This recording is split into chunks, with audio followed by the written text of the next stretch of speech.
Hi කොහොමද ඔන්න ඉතින් අද නම් ලස්සන හුළං දවසක් මෙහෙට නම් හරියට හුළඟත් එක්ක ලස්සන මීදුමක් පින්නක් එක්ක ඔන්න උදේම ලස්සනට දේ දුන්නක් පායලා තියෙනවා මේක අර වැහි පොදත් එක්ක යන දේ දුන්නක් ඉතින් මේ දවස්වල මෙහෙට මාර විදිහට හුළං සැරයි කියන්න පුදුම විදිහට ඉතින් ඔන්න ලස්සනට දේ දුන්නක් පායලා තියෙනවා මම ඉතින් පොඩි වීඩියෝ ක්ලිප් එකක් ගත්තා. ඊට පස්සේ ඉතින් එකතු වෙලා තියෙන කුණු ටික පුච්චන්න තමයි මම මේ ලේස්ති වෙන්නේ.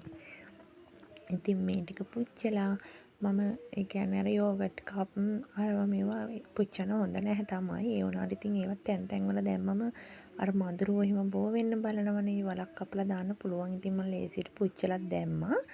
ඊට පස්සේ ඉතින් අපේ ගෙදරට අලුතින් දෙයක් එකතු වෙන්න හදන්නේ. මේ වෝල් ආර්ට් එක. මම හරි ආසාවෙන් හිටියේ මේ වගේ එකක් ගන්න. ඉතින් මේ අපේ හස්බන්ඩ් මට එවලා තිබුණා මේ වෝල් ආර්ට් එක. ඉතින් හරිම ලස්සනයි මේ විදිහට මම මේකත් එල්ලගත්තා. ඊට පස්සේ ඉතින් අද උදේට කන්න හදන්නේ මම නූඩ්ල්ස් එකක්. ගෙදර ගෙනාව පැකට් එකක් තිබුණා. උදේට ඊට පස්සේ මම නූඩ්ල්ස් එකක් හදාගන්නම් කියලා හිටියා. ඉස්සෝ ටිකක් දාලා ඉස්සෝ චිකන් බිත්තර ඔක්කොම දාලා මික්ස් එකක් හදාගන්නම් කියලා තමයි ලේස්ති වෙන්නේ.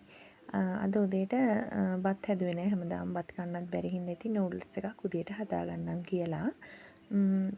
ඒකට ඕන කරන හැමදේම මම කපා ගත්තා. ඉතින් වෙනදට මම ගන්න වෙනත් නූඩ්ල්ස් එකක්.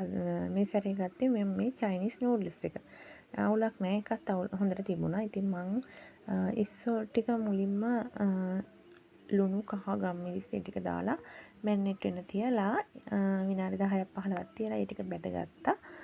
ඒ ටිකත් වෙන් කරලා ඉතින් නූඩ්ල්ස් හදන්න හැමෝම දන්නවා. ඉතින් මම මේ කියනවා නෙවෙයි ඉතින් මම මේ කරන එක තමයි ඔයාලට කිව්වේ. ඉතින් ඒකට ඕන කරන එක විදිහට හදනවනේ. ඕන කරන ටික දාලා තෙල් දාලා ඉතින් බිත්තරක් දාලා ඔක්කොම දාලා මේ විදිහට නූඩ්ල්ස් ටික දාගත්තා. අන්තිමට ඉතින් මම ලීස් කොළ හෝ ලුණු කොළ අන්තිමට තමයි එකතු කරන්නේ. නැත්තම් අර තෙලට දාගත්තම මේ බෙරි වෙනවා වගේ.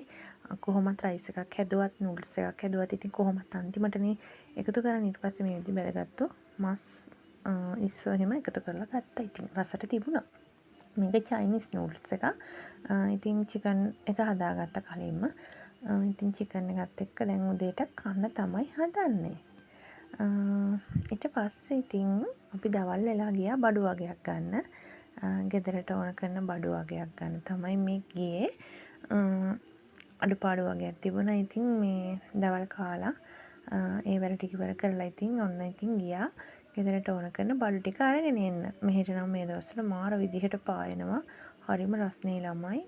එක එක පැතිවලට ඉතින් වහිනවා. ඉතින් අපේ පැත්තට නම් වැස්සක් දකින්නම නැහැ. බඩු ටිකත් ඔක්කොම අරගෙන ඇවිල්ලා අපි ගියා හවස පීට්සා එකක් කන්න. ගොඩ දවසකින් යන්න බැරි වුණා. ඉතින් බබත් එක්ක අක්කලාගේ බබලත් එක්ක ඔක්කොමලත් එක්ක ඉතින් එළියට ගියා හවස පීට්සා කන්න ඕනේ කිව්වා. ඉතින් ඒ හින්දා මේ ගියා. මොකද ගොඩ දවසකින් අපිට යන්න බැරි වුණා. එළියට කන්න. ඉතින් ඒ හින්දා මේ අපි ගිහිල්ලා හවස කොහොමත් බඩු ටික අරගෙන එනකොට චුට්ටක් කවස් වුණා. ඊට පස්සේ ඒ ටිකක් කළා යනකොට වොෂ් දාලා ආපහු ගියා අපි රෑ වෙලා පීට්සා කන්න. ඉතින් හරිම රසට තිබුණා. මෙතන තමයි අපි එන්නේ කොහොමත්. මෙතන මේ හරිම රසට තියෙන ඒ කියන්නේ ගානත් සාධාරණයි. ඊට පස්සේ ඉතින් ගෙදර ඇවිල්ලා මේ විදිහට ඉතින් සුපුරුදු පරිදි පහන තියන්න තමයි හදන්නේ. මම හැමදාම මේ රංගිරි දමරු එකේ මේ ගාත දානවා හවස 6 වෙනකොට. මේ ඒක දාලා තමයි ඉතින් පහන තියන්න හදන්නේ. මොන වැඩේ තිබුණත් හවසට මේක නම් අනිවාර්යෙන් කරනවා. මොකද අපිට ඉතින් හැම ආශිර්වාදයක්ම ඉතින් ලබා ගත්තම ඉතින් හිතට හොඳයි. මොන වැඩේ තිබුණත් මේ දේ මග අරින්න හොඳ නැහැ. ඉතින් ඒක කරන්න ඕනේ. ඒ විදිහටම උදේට හවසට පහන තියෙන එක. ඉතින් මම මේ නිවිහැල්ලේ වැඩ ටික ඔක්කොම ඉවර කරලා පීට්සා කාලා ඇවිල්ලා ඉතින් වොෂ් දාලා මම මේ පහන තියන්න තමයි ළමයි හදන්නේ. මම හිටගෙන කවදාවත් ඉතින් වදින්නේ නැහැ. ඉඳගෙන මේ විදිහට කොට්ටයක් දාලා ඉඳගෙන තමයි පහන තියන්න නිදහසේ. නැත්තම් මේ හිටගෙන නම් කවදාවත් වදින්නේ නැහැ. මේ විදිහට ඉඳගෙන තමයි පහන තියන්නේ. ඉතින් ඒ රාජකාරියත් ඉවර කරලා මේ බුදුන් වඳලා එක්කොම වැඩි වුණාන් පස්සේ හිතට මාරම නිදහසක් දැනෙන්නේ. ඒ කියන්නේ අර හිතට අමුතුම මාරම සැහැල්ලුවක් දැනෙනවා. අපි නිදහසේ අපේ අපි අදහන මොන ආගමක වුණත් ඒ දේවල් ඒ විදිහට කරයින් පස්සේ අපිට හිතට දැනෙන්නේ මාරම නිදහසක්. ඊට පස්සේ ඉතින් මගේ වැඩ රාජකාරී ඔක්කොම ඉවර කරලා මම මේ ඔන්ලයින් ගෙනාපු දෙයක පෙට්ටියක් තිබුණා. ඉතින් මම ඒක මේ බොක්ස් එක අරගෙන කැටයක් තමයි හදන්න යන්නේ. එක කැටයක් හදලා තියෙන්නේ. ඒකත් ඉතින් හරි ගස්සගෙන දාන්න තමයි හදන්නේ. ඉතින් මම කලින් මේවා විශ්වාස කරේ නෑ කියන්නේ ආසාවක් තිබුණ නැහැ. ඒ කියන්නේ දැන් අර ෆෝන් එකෙත් බලලා ඒ කියන්නේ අපි ඔය මේ කඩේකට ගියත් ඉතුරු වෙන කීයා හරි මේ රුපියල් 20 හරි දාන්න තමයි මම බලන්නේ. කොටු කපලා දාන්නේ සමහර අය.